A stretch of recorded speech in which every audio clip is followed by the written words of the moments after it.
and we're here to support them and to give them the encouragement and the resources that they need to be the best they can be. Nobody's obligated to do for us what we are obligated to do for ourselves. So my advice and word of, if you want to call it wisdom, to the young people is that change is in your hand. Yes. And when you change yourself, you change your environment. But also, not only just change yourself, but also working with other people, networking, creating partnership, creating collaboration. That is the only way to really make a substantial change for yourself, your family, and your community. Thank you. But I have full confidence in the young people. Well, Christine was asking, Anissa, so what if I want to get my 16th birthday is coming up? Would you able to connect me, right? Networking, right? And she was talking to Fred. What about I want to have my pictures taken, some video taken, you hook me up, right? It's about networking. When you start networking, you can do many, many things, right? You can build your business, you can build your image. So we have to become more creative, more than outside just, the sports. And those are very important, but we have to start to think bigger and better and with unlimited potential. Everybody, this is Kirk. Kirk is popping in and watching you guys have fun and probably communicating with you guys and how it's going so far, nothing bigger. It's really about seeing you guys in action. Right?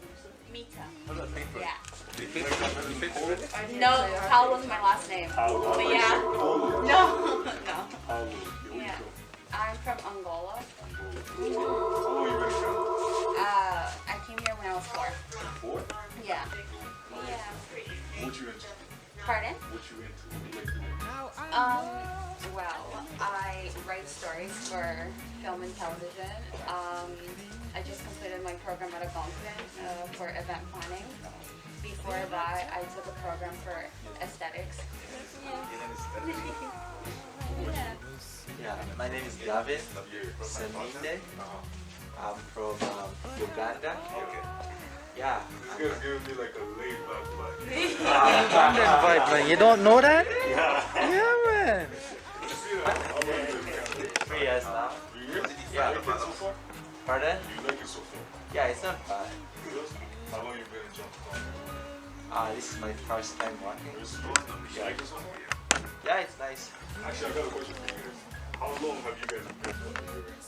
First time. I mean, like, how long since this program recently started? This is the first time you guys meet each other? Yeah. How did you meet you here? What's your name? So hard.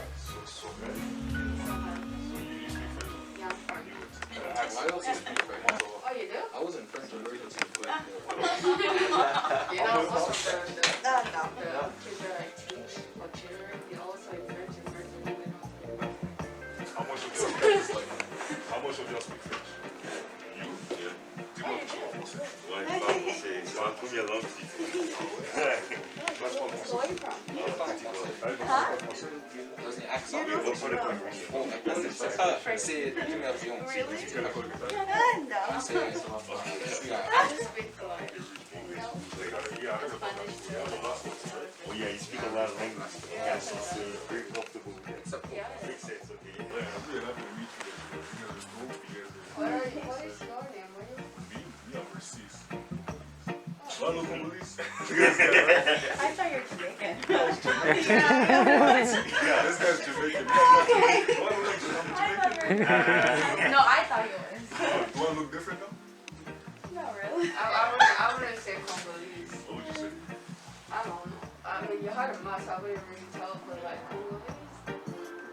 Yeah, I felt like Cameroon. If you're not Cameroon, Congolese for sure. This guy right now. But you know what the best thing about Africa is? Every country is a hub. It's a hub. You never know what you're gonna find there. It's a hub. Even when there's war going on, people will be in places where they have to hide their identity.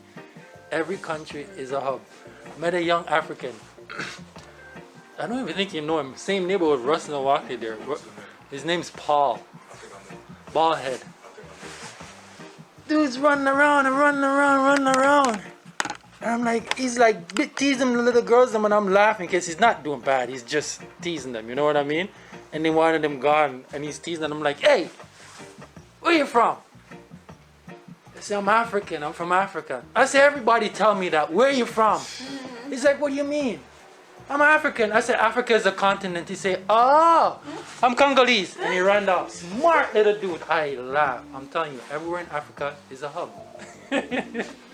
So, we... Every time you have to guess where someone is from, I just love that. I love it. Africa is a hub itself, you know, and no matter where you go, you will find a little bit of some culture part of it. But Africa itself, would you guys consider that Africa itself a culture? You think Africa itself has a culture? Yeah. What is it? Would you consider it? I feel like a lot of the cultures too is really close, but Yeah. it's just that because we've been separated, now it seems like it's very different. It is. The common culture though that I find in Africa, even with what's going on right now, is the givenness. And I want to encourage you guys to make people know that. Like, the little things that you see that make you say, boy, I love Africa.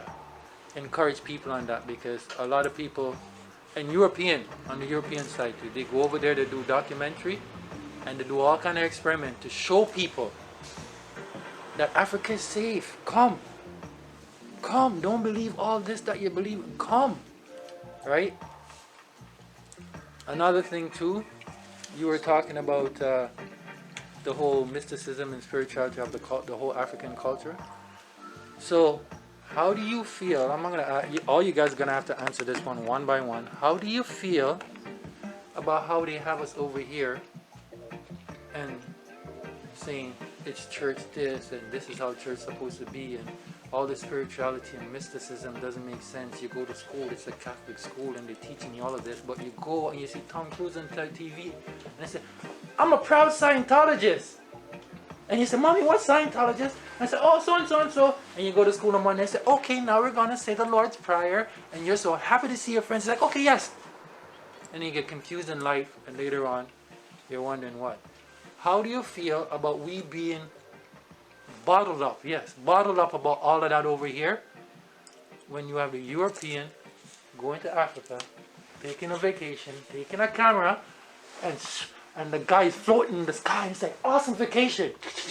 Yes, awesome vacation. And he comes home and he says, you know, I had an awesome time in Africa. And we're still over here scared. How do you feel about that? Colonialism mindset, right? Okay. How do you feel about that? It's honestly a very confusing question. If you look back, are you talking about like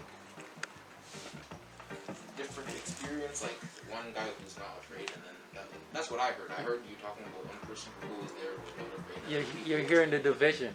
And the odd thing about it is, like the European that goes on vacation and sees the African Zulu man float, witch doctor float in the sky, and they're all taking pictures because it's a great vacation. Literally, the guy was floating in the sky. It was a real.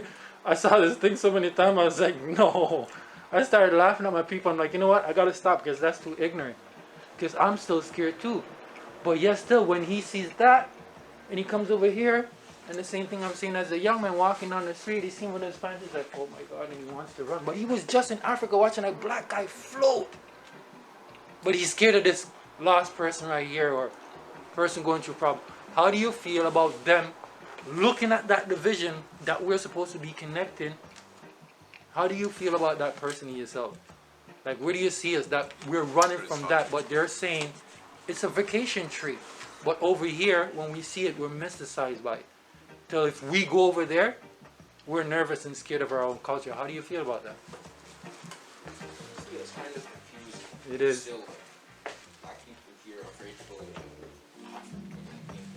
It kind of feels like separation, like after a long time from ancestors being here, and then when you go back, you don't know anything. Yeah. How do you feel, young lady?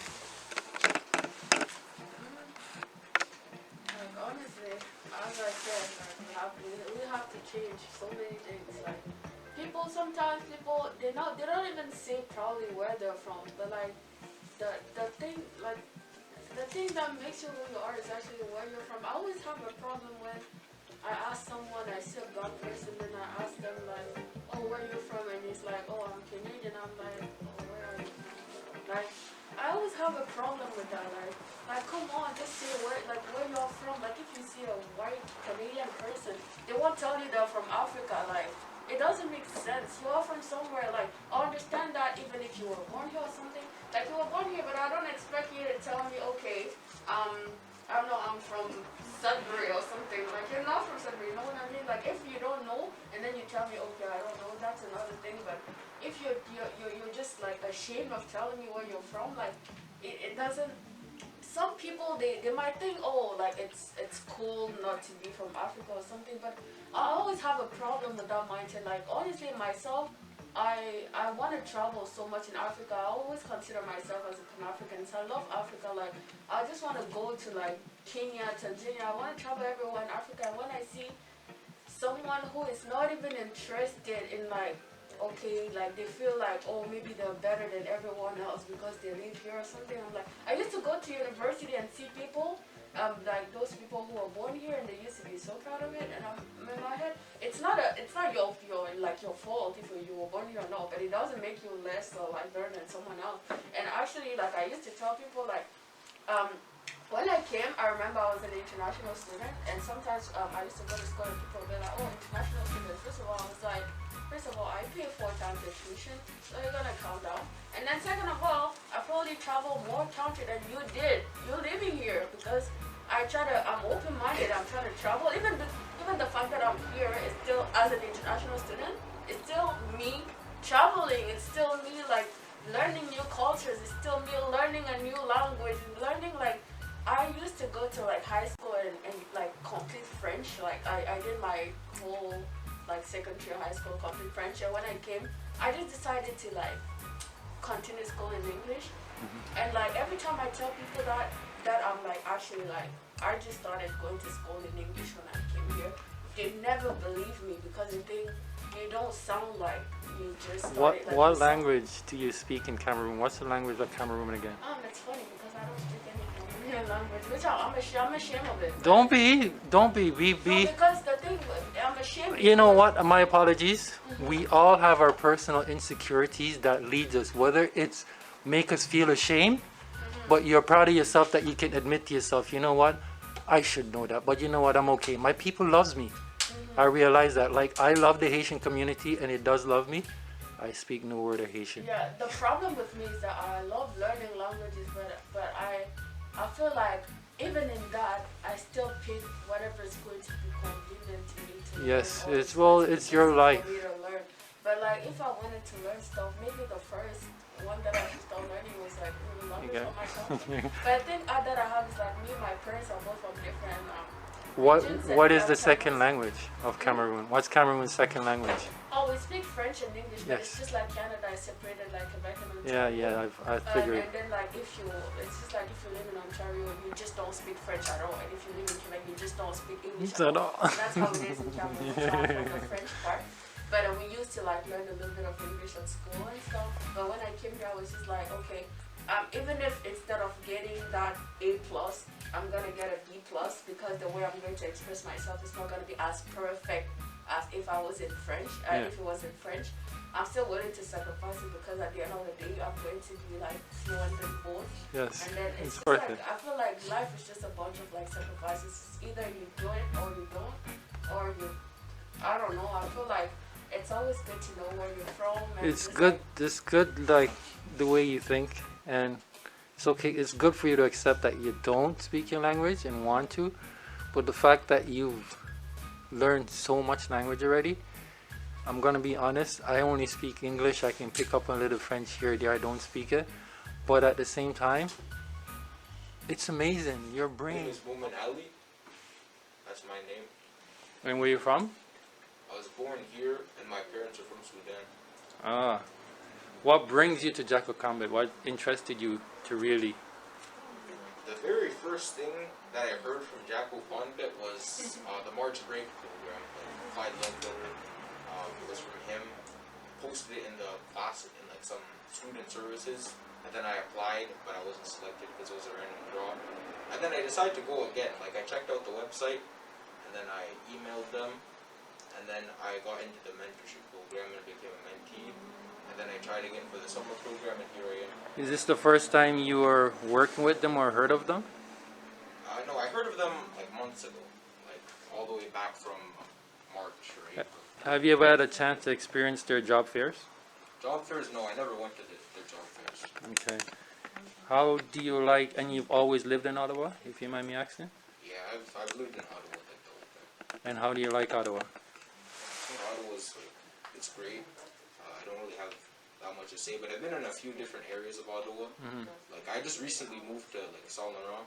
That's new for me, but mostly I've been around like the Cedarwood, Atville, and Angela Private, that area over there. So would you call Jacques Konbit an answer to certain thoughts, certain theories that you've had in your mind as a person? Which were not... I feel like the ability to connect with other people, Yeah. like other Black youth, it's great. Yes. Thank to you. learn more and develop myself. So I think it's great. Thank you. Arrow Kofi. Yes. And where you from? I was born in Ivory Coast. Ivory Coast. How long you been in Canada? I came here when I was 10, and a week later after that I just turned 11. A nice birthday gift. Oh yeah. So, tell me something. As a young youth, African born at that, like born on the continent, Yes. coming over here, and then coming over here, your experience coming to bring you here to Jaku. Tell me something quick. Well, you know, if you come from Africa, you do know that like you don't have a lot of like chances and like possibilities to things that you want to do, right? Yeah. So coming here too, it was like, well, I'm gonna come here, I'm gonna do big things, right? I have to do big things, because if I can't do certain things in my country, that means if I come here Yes. in a place where I have like a lot of possibilities and like opportunities, right? Yeah. That means I have to do something big. So for a while, I kind of got like caught up with like the things that a lot of kids were doing here. But then after I started like, okay, well, I can't be doing the same thing that everyone is doing. I have a plan, and I gotta do something big.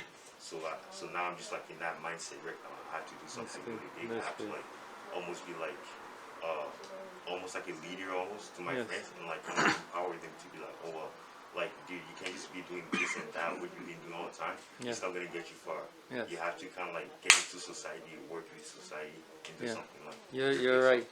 Yeah. So, as a Rastaman and as an African, I have to ask you, because the way you just speak, what do you know of His Imperial Majesty, Haile Selassie? Imperial Majesty. Haile Selassie of Ethiopia. I don't know that. I encourage you to read up on him.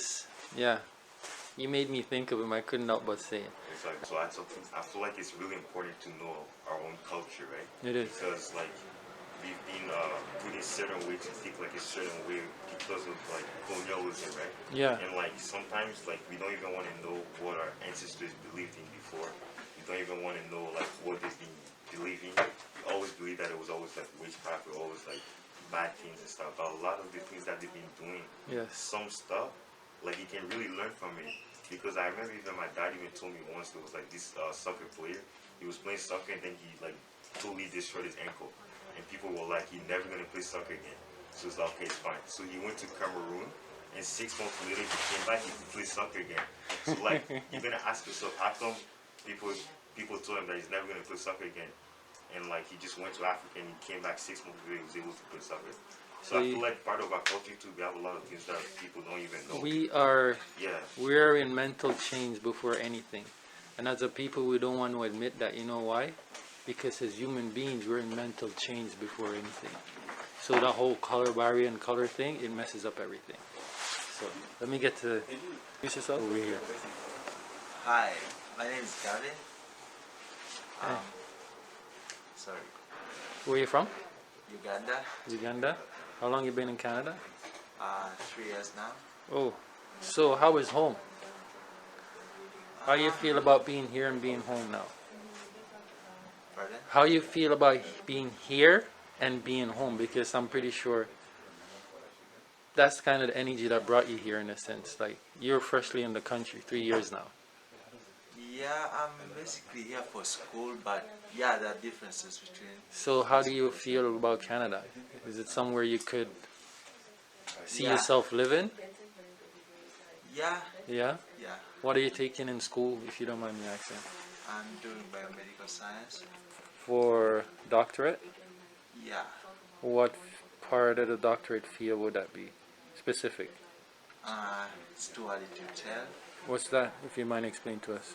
It's too early to tell. Oh, it's too because, early. yeah, Oh, okay. So you're in the early pre-stages. What is interesting in you? What part are you looking? Would you what be? part am I looking? Yeah. What part would you be looking at? I mean, I like radiology. Mm-hmm. Yeah, that's my What's favorite your, part. your favorite part? Technical or Technical? more technical part, like machinery? No, machinery analysis. Oh, okay. Yeah. Okay. So very much on the doctoral part. Yeah. What made you choose to be here at Jaku Convict? For At Jaku for Konbit. here, Jaku Convict. Yeah. This program. My friend sent me a link to the job. Yeah. She thought I would serve, and I like serving the society, and luckily it was integrated in serving the black communities. Well, it's the same thing like I was saying earlier about going outside of our culture. I think it was around 2016, 2017, I saw a video, a small half-an-hour video, and it was showing that how in the States they went to Africa to find out how to finally do a proper cesarean. Like, people thought everything was perfect in America, but they were still losing a higher rate of mothers who they had to do cesarean to. And they went to Africa to do it, to learn it from, I can't remember what tribe it was, but this was done in a hut. Dirt floor, wood table, straw hut, same cutting instrument, and the mark, the healing mark, after they gave the cesarean to the woman, when she had the baby, the healing mark, it was like a thin line. While in America, they were still having problems in keeping the lady alive, doing it proper, have a whole successful procedure. And they had all these fancy equipment. Don't get me wrong. I appreciate and really love what you're trying to do. But it's just funny, like I said, human beings, not even the melanated man alone, human beings, we're in chains in our mind first. So what you're doing, brother, I just want to say it's great and it's wonderful, but don't be afraid to put in your naturalness, especially coming from the motherland. Alright? They will teach you a lot of things, but you'll be surprised at the things like, when you think about culture throughout all of Africa, you see so many ways where we're doing things that they're doing now, and they need big machinery, much high technology. You get what I mean? It's part of a marketing thing because it's a product and you have to sell the product, but it's also mental change. So, do you see yourself going back to Africa to help in what you're doing now? Yeah, it's my home. You ever thought about teaching what you're learning right now? Definitely. Yeah, because if you think about it, if you get the proper level that you'd want to get and you get back there, you might end up working. What did you say you were? The more what side of it? Not the technical side. The Analysis. yes, you might be working with developers. You have to run an analysis on products that you make and stuff like that, right? And the fact that you were learning over here in the West is still something I don't agree with, but that alone gives them something that they want to sell. So at the same time, when you're over there, you just have to make the best use of it for the people. And I do like the fact that you say you do like to serve the people, because they do say to serve is the greatest honor in life at all. Thank you. And sister? I'm Nita Paula. And where you from?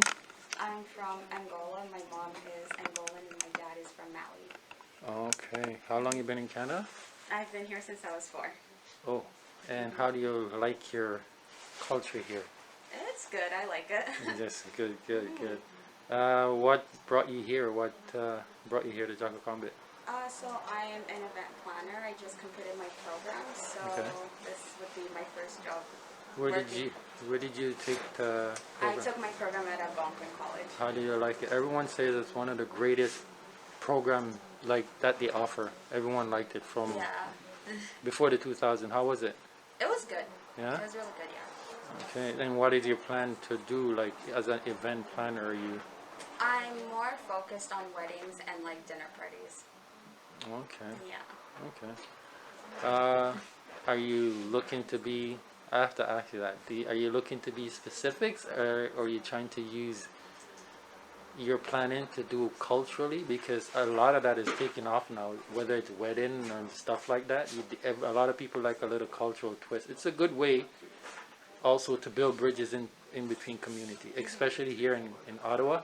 I'm not going to talk about anywhere else because Canada is beautiful for it, but I love my Ottawa. Yeah. So especially here for Ottawa, we're very integrated in a sense. So do you see yourself doing that?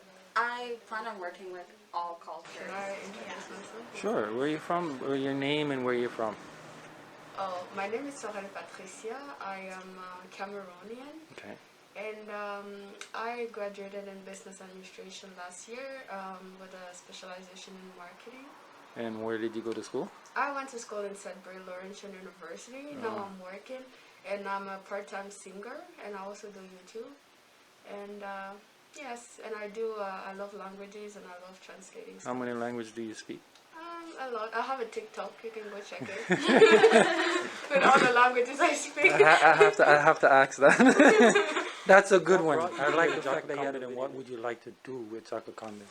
I honestly I just love my community. I've done I've helped like a lot of different organizations. I moved to Ottawa not a long time ago, but I'm always looking at like where I can help like in my community, because I feel like we're not really represented, and me as like an artist, I just want to put myself out there also and like help my community, and I feel like we can all grow together. They can help me as much as I can help them, because aside from music, I also do marketing, and I do social media, and I do communications also. I do interviews like this also. When I was back at school, I was doing a lot of interviews for like the school and for the international students office and stuff like that. I was just connecting like students everywhere in Africa. Yes. And I remember sometimes they would come to my DM, ask me information about my university and how they can get to the university. So that's how they hired me in that office actually, because they saw that they had a lot of students coming from me. So, three things in how you see we could work together as a community better, how we could network better, and how we could get maybe some more results. 3 things. Yeah, I remember when I was working at Jaku Konbit last year, there was like that first festival, but unfortunately it was online. I wish it was in person, so like people could actually like see me performing and stuff, but it was online. So I sang a little song, and the song was actually about like how like women are beautiful, and I took that song as like Black women are beautiful. So that's what I was trying to like tell to the audience, and I feel like we can just all help each other and just connect, and then tomorrow we never know who we're going to meet and stuff. So I just like to be involved in the community, because it's very important. Only us can help each other, because we don't need help from anyone else to succeed. You sound like Malcolm X. This one is networking. What is it that you see? Because I'm going to be honest, there's a lot of stuff we could be doing better networking wise, and we're caught up in a lot of things. Like sometimes you have to remind yourself something. Just like I said, remember I was saying, as human beings, we're in mental change no matter what. So how do we get through some of these simple little blockages, you think, networking? Do you find that we're trying, or do you find that we're lacking? Honestly, I feel like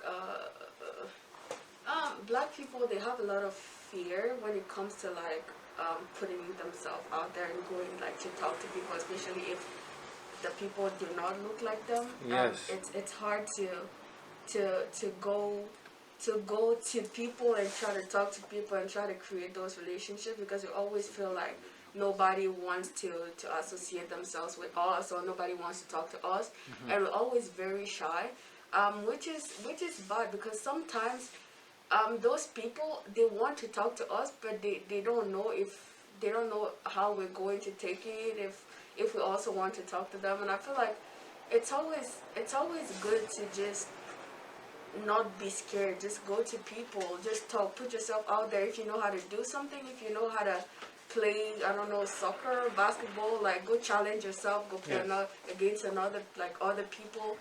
Don't be scared of like showing the world what talent you have and what you have to offer, because that's how they are going to see you. And if they do not see you, use your own platforms and force them to see you. How do Put you it feel everywhere, about, and they like, will as end I up said, seeing you. if So make them see you? If you feel like they're not seeing you, where can you give young ones encouragement that if you believe in what you're doing and you know it's true, because they make everything seems like you have to please something or something, like if you're asking like if your own community is not really paying attention. it's not catching on to what you're doing fully, or they're afraid to come out of that fear or that Okay, mental because block. sometimes we are not the change we want. Because I feel like if everyone does that work like internally, and Yeah. everyone just reflects on that, then we're not going to have that issue anymore. If everyone work on, like,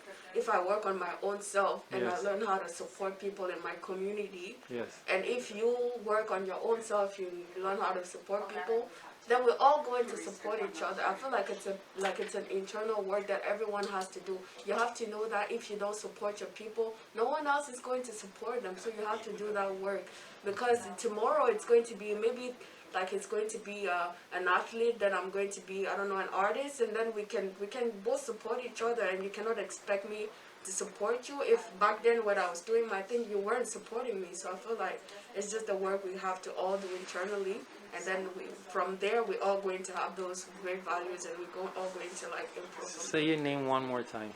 I'm Sorrel Patricia. Sorrel Patrice. You can find me on all my social media, Sorrel Patricia. So I think you guys overall should keep a mind like hers. My name is Esther Novatansi. From? From Uganda. Okay, how long you been in Canada? I've been here for about 11 years. How do you liking it? It's pretty good. I had no choice. My dad pushed me here, so I had no choice. My whole family was here, so. Oh, you sound so supportive. You totally do. What do you do? Like, I'm currently doing my advanced diploma in biotechnology. I graduated from biomedical biology. where? What school? Laurentian University. Okay, okay. And what are your intent with such plans? My intents are to help the community, especially the youth, focus on schools and focusing on school and balancing their lives as well, their lifestyle, Yes. so they can balance their skills and Yes. talents as well as school. Yes. And this is why I like to work with organizations like Jaku, Konbit, because we target the youth to help them out. Is this your first year working with Jaku Konbit? No, I worked with Jaku Konbit for a couple, like 4 years. 4 years? Okay, okay. And perfect person to ask. How have you found the youth? Like, especially before this lockdown and all of that, how did you guys find the youths and the interaction and the change? The beginning time was pretty hard, but once they get out of their shell with Jaku Konbit, they tend to open up and have open discussions. We'll talk about like how is school, like how do you balance these things, like what is going on in school. You know, then they will tell you the stories of how they get bullied, how they get picked on and stuff like that. So we just have like little interactions with the youth, and yeah. Okay. And what would you say about the program, the success of the program personally, how you think about it, how it actually helps you? Because I've been following them for a long time, and I've seen them grow. And before all of this happened, I've seen the growth, like the amount of people children who come out, I've seen it grow. I've talked to people and let them know that I even give people insight to the fact that if you're trying to raise your child a certain way or trying to raise your child and build with them, Sometimes you only need them to go to camp for 2 weeks, and you'd be surprised how Jaku Konbit makes them change. Absolutely. And when, I definitely agree. when they get back, you actually can see that change and move on there, from there. You know what I mean? How do you feel about the program itself and what it has done? I feel like the program itself has done a lot and is still doing a lot, Yes. and it's gonna get bigger, and it has helped get the youth of, I would say, off the streets and Yeah. make them busy Yes. and being aware of themselves by improving more on themselves and trying to help, especially the blacks are tutoring. It has Yeah. helped the youth with like school and focus on their homework and asking questions. And that's what I was gonna ask you. The last thing I'm gonna ask you: how do you feel about the youths in the street? Like, I try to tell youths, like, not to pick on you, but I can't ask them. So yes, I can't ask you because you were born here, right? Okay, and you've been to a lot of those neighborhoods. So how does it make you feel? These guys out there, they say their street life and all that. It's like they don't even see you. It's like they think you don't even care. Do you ever feel like that? Like you can't even have nothing to say to them? Do you ever feel like that? When people on the streets, like you're talking about, like the people who are just like, They think the street life and so something like. Cause I always tell them, I say, listen, man, the streets lose no kids. I think I know someone like that. I think I knew someone like that who had that attitude. Yeah. Like in my class, he never showed up to class. He was never there. I feel like those people, it's like, I don't think there's much you can do, honestly. Like, even you try helping them, you try doing certain things, and it just doesn't work. Because like this one guy, like he got into a lot of trouble, and he had to, even though like lots of people talked to him, like he went through all this, Yeah. and like nothing really changed. So I think unless you want to go through that much to every single person, Yeah. like you can't really. I don't think you can really force that change. I think they have to change themselves. So do you know that, as a older brother, I can tell you that. Do you know that, or have you seen or realized that a lot of those come from parental issues, family issues? Do you know that? I feel like a lot of the time it could be like parental issues could be that source. It is. I'm not blaming it. I'm saying your answer is right. It could be, but the could be is so heavy. But parenting is a thing where it's like it's more about forgiveness. You understand what I mean? Than getting your own way. So the could be, no matter how it be or heavy it be, it can't weigh out the be. Because the be is that, I said it the other day in one of my podcasts, where what I find children need to do more is obey. They had a T-shirt called Obey. Remember that T-shirt? Would you guys believe I know the young man? Oh, really? Would you guys believe that young man killed someone? You know how he killed? They rushed him. He lived in Toronto. They rushed him. They kept on picking on him. He ran, and one day when he was running and he was to jump the fence, they started beating up, and he grabbed a knife that one of them had and stabbed two of them, and one of them died. And he went to prison, did his time, and he's now a nationalized Moor. That's his name, Obey. That's his actual name. And when he did that, it made a change. So you can make a change. But the reason I ask you is because what I've come to realize, like, even Ken would probably vouch for me on this one. If all you guys, if 50 children walk down the street hand in hand, much less you're like 10, between 15, walking with signs, saying no war, no, it makes a difference. It makes even all those guys that you see out there, they're scared. A lot of those guys that you see out there, young guys, just want you to know, like in the age group you guys are, early 20s, 30s, if they don't have children, they have no idea, they have no concept. Right? As human beings, we're parent to the earth. As human being, the earth itself is life to us. So what is a child? Life to us, right? You realize that you try to talk to your friend and make no difference, and you have to like forgive yourself. I'm gonna be honest, you probably care for the person so much that it hurts till you're like, you even think in your mind, you don't want to think nothing. Try not to think nothing negative of them, because I'm telling you, these guys in the streets, as much, I'm so wishing to see someone try it, where it's like, I realize if people of their same age group even younger, we're willing to go to them and say, start doing something, let the message reach them, say, hey, please, can you stop? Like, I'm not asking for me, I just know you can do better, and they don't care. And I don't care what they think anymore. I just want to ask you, please, just stop. And if they do that, what is it? It's obey. But it's not your parent. It's something smaller than you, something that makes you have to think. But they're not thinking as parent. A lot of young men, young sisters, they're not thinking about being a parent anymore. All right? And I'm not saying it's just something to jump up and do, but it doesn't mean you have to have a child to be a parent. So, yeah, it's good to hear you say that, brother. And don't give up on them out there, but just make sure, like, whatever you're doing with your future that can help, do it wholesomely for you, whether career-wise or whatever you're doing, wholesomely for you. But you can't help them unless they understand that they're a parent too. Do you see Jaku Konbit offering any change of like what I just talked about? Like, there's a lot of young ones out there, they would change. Some say they're doing it for this, they're doing it for that, but they're not really doing it in anything except for ego. Pride. To be cool, not even pride. Young black youths don't do things out there. Community itself is a feminine energy. That's the daughter that our ancestors gave to us, or foreparents or forefathers, all of them. That's the daughter that they gave to us, because community is a feminine energy. They come to your community, they put things in your community, get what they want out of it, and the things that they put in is still producing things that give them control, much less still creates more problems for us. So no matter what you do, what you put in it, it's going to produce, right? So it's a feminine energy. So where do you see these youths out there? Like, how can they change? And I'm not being picky. I have to be as a parent. No. I'm talking about the male side. Yeah, of course, because the males are more vulnerable. The females, Yes. they can get out of it. Yes. If they're in trouble, they can get out of it.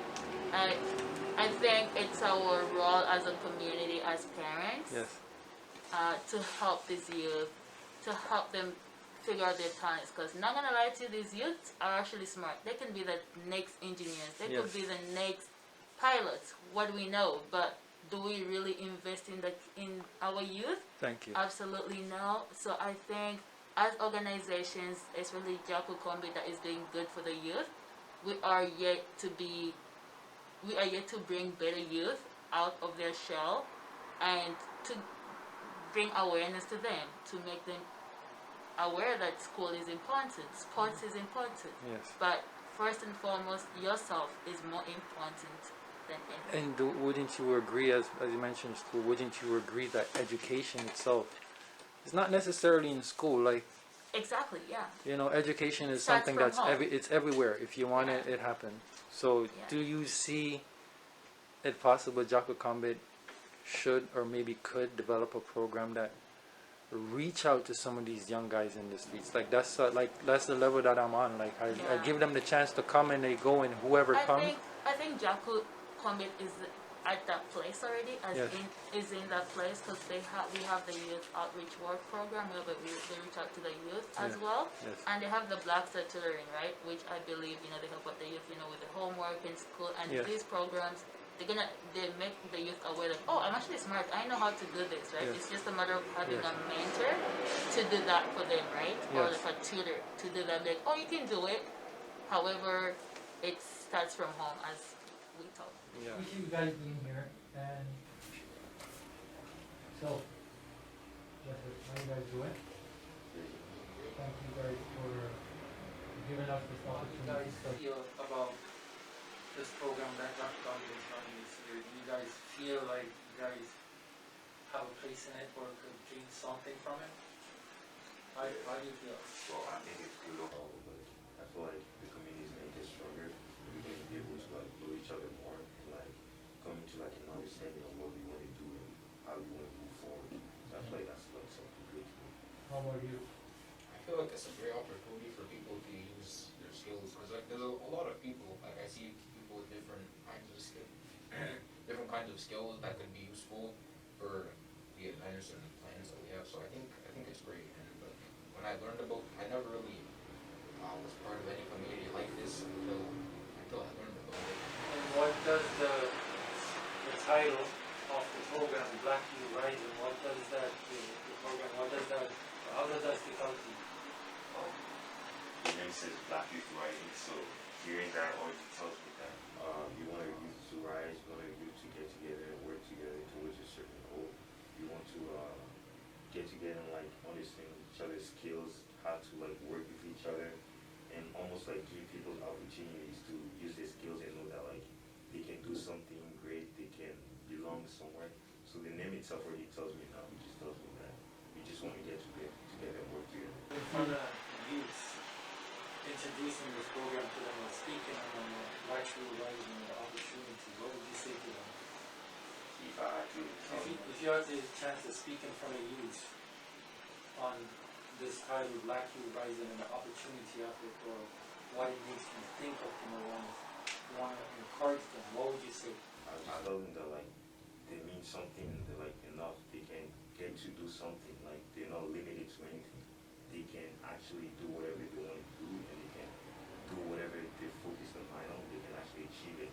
So by the name of it saying rising, the way that I also see it, basically that you can get your skills up to a certain level that you can be able to use it, and that you shouldn't feel that because you came from somewhere else to, I don't know, the ghetto or whatever, like you feel like you can't do something. I just want to tell you that you can do something with that, whatever skills you have, and yeah, that can be something useful, and you just want to like work with that and like, do something great. So, speaking on the program Black Youth Rising, how do you feel about it? What does it make you think? Like, not, yeah, benefit you or how you could input to it? For me, the name itself, Black Youth Rising, it kind of made me think of like Black youth having an opportunity to, build a community by themselves. And we have lots of freedom. Like this is one of the only opportunities where someone's not going to tell you what to do all the time. Like you finally get to have some direction for yourself. You feel your input, you can input. Yeah, I feel like everybody part of the group can contribute somehow. Just really like meaningful contribution, not just like someone else. And if you were in front of youth, speaking on Black Youth Rising, what would you say to them? How would you encourage them? What would you make them understand what it means to see themselves through this, like see themselves as rising, see themselves as important, see the untapped potential within them? I would say sort of the same things. I would tell them that this is your chance to like, meaningfully contribute to a community and develop your skills. And instead of having someone giving you direction like all the time and telling you to follow specific instructions like most other jobs would, you get to manage some of it for yourself and actually do meaningful things. Thank you. So, we're going to switch seats here. Seven, how do you feel about, freshly here in Canada, 3 years now? I'm pretty sure you were pretty much integrated. And I know you told me it was a friend that gave you the opportunity. So, how do you feel about taking that opportunity? Because it's pretty much still an adventure. You're still on an adventure. How do you feel so far to be here for 3 years and find yourself at this place? Yeah, I have a sense of belonging. Yes. I feel like A little louder. I've formed a society that practices my values. And, yeah. And when you think of the program itself, Black Youth Rising, what does that make you think? Like, coming from Africa, that you were, people are talented, but yet still, because of where it is, you don't know. I see a lot of stuff on TikTok, and I said to myself, we could do better than that, than just a TikTok video, because people are very talented. So how do you feel about the whole thing of Black Youth Rising? Yeah, I feel like potential is distributed equally, but usually opportunity is not. Yes. So Black Youth Rising is it enables, it provides access to Black youth around Canada, in Ottawa. Yeah, to connect them to resources that did not existed, but they could be of tremendous advantage to them. And for you, how do you feel about being here and being part of that program, Black Youth Rising, with all that you say you like to do? I think it's a great opportunity. Being a Black event planner, I could, working as a mentor with the other younger kids here, I feel that I could be of great use to them. Demonstrate a few things that I've learned from school. How do you feel? What would you, even before even going too far into the program, what would you say to youth? Like, what does just thinking of the program and the fact that the program exists, what does that bring forth in you that if you were to speak to someone about it right now, what would you say about the Black Youth Rising program? It's a great opportunity to make your name known, Yeah. to develop in whatever it is you want to achieve. Yeah. From a cultural and a community. Yeah, in a community that you can feel comfortable in and see other people like you. Exactly. As for you, how do you feel about that? Like, what would you say to youth when you think of Black Youth Rising? What would you present to them? Thinking of this program, what would you expect to present to them? Or this program could present to them? Yeah, connection, education. Yes. Yeah, as a mentor to other Black youth like me, Jaku Konbit exposed us to things we didn't know existed. So yeah. So, thank you again for the opportunity here. Thank you again for meeting. How do you feel about this program, being that you've been, this is what, your second year?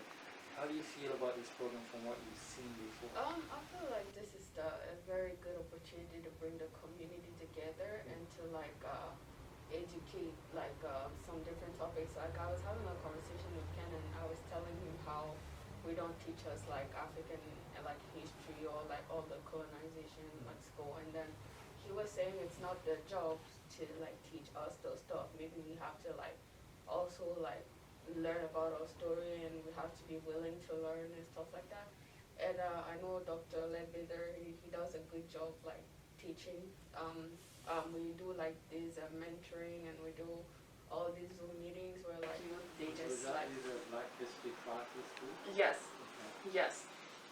So we just have stuff like that, or I'm a mentor to two of the youth, and they want to pursue the studies in marketing also, and I graduated in marketing. I can help them in that aspect.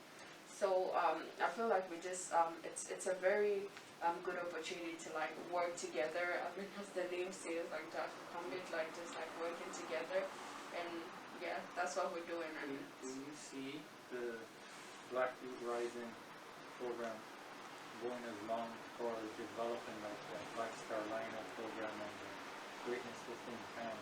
I know that camp is great in this right now. So do you see this Black Youth Rising going further like that? Because to tell you the truth, from following Jaku Konbit and supporting them, I found that the Black Star Lineup tutor was great.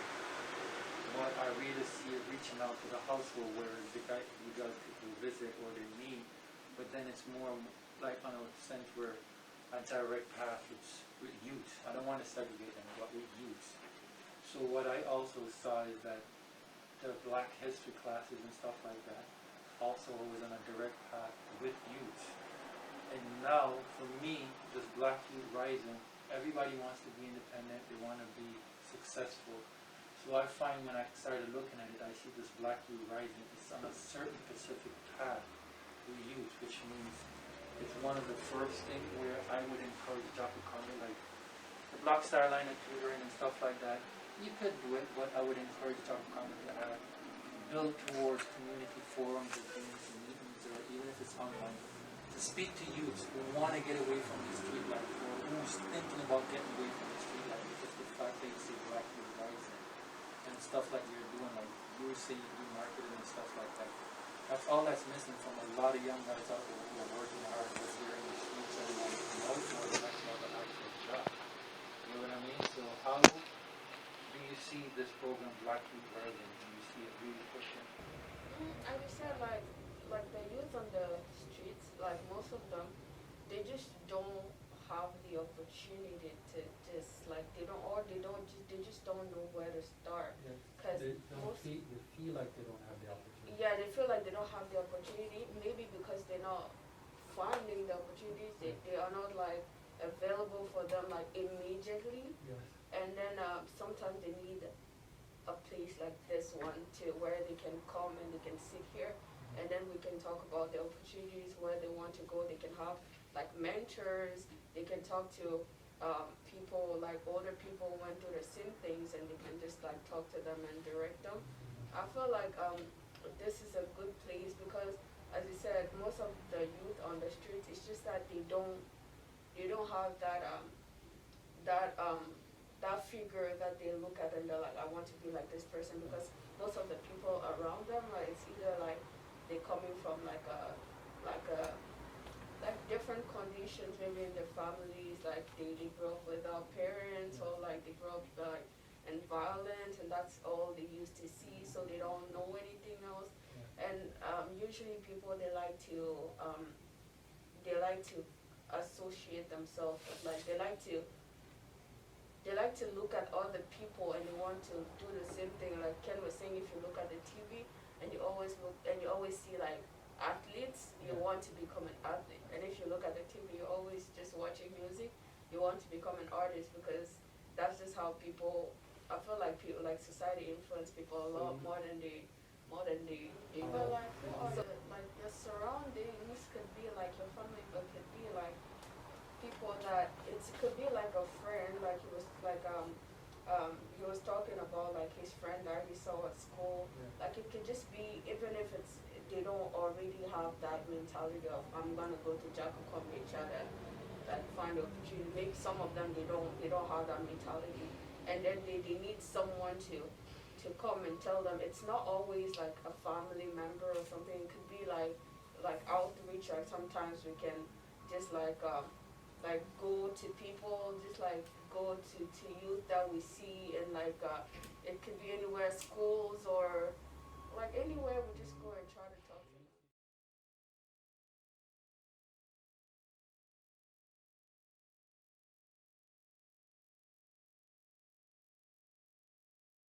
So Ken, thank you again. How do you feel towards the program and hearing these young ones speak right now? How do you feel about? I feel really good. I think the future is bright. I think they express themselves extremely well.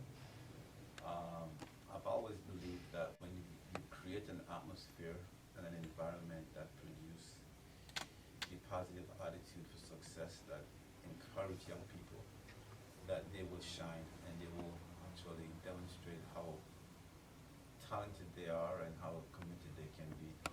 So hearing these young people talking about just expressing themselves in their own words about Black Youth Rising, what that means to them, it shows that there's a lot of thinking that went into it, and that they understood the concept very well, and they know that we have a responsibility as individuals to make a difference, and that we're the one that has the power to make that change. Do you see, like I said, I've been following and supporting you guys for a while now, so do you see the Black Youth Rising program taking off like the Black Carolina program and the Greatness Within program? Well, sorry, to me, like I really followed you guys that much, Ken, that I thought about it and I looked at them like, no, Greatness Within is for the younger generation up to like 14, 15. This Black Youth Rising to actually reach those ones that are out there. yeah, in a way, we've been always working with youth long before the Black Youth Rising project, right? We've always been providing work employment for youth.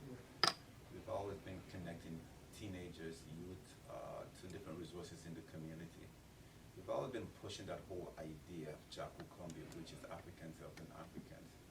We have different names for a program, but the overall theme of everything that we do, all our program, all our services that we offer is always about empowerment. It's always about developing and enhancing the contribution that young people, adults and seniors have made to the Black community, and creating that environment where they can showcase their skill and their talent. So the Black Youth Rising Project is not, say, a new program per se. The name is new, but the idea and the philosophy have always been what Jaku Convict has been all about, right? So it will continue, no doubt, because we want to create a platform for not just for the children, summer camp, Greatness with the Big Summer Camp you mentioned, or for the seniors, the Let's Chat program that we have going very well, you know, or for the African history, which kind of focus on adults.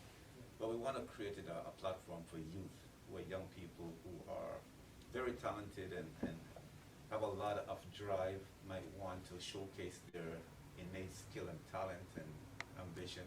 We want to support those youth and where we can. So I can see we are just going to continue to do the work we've been doing and continue to work with young people.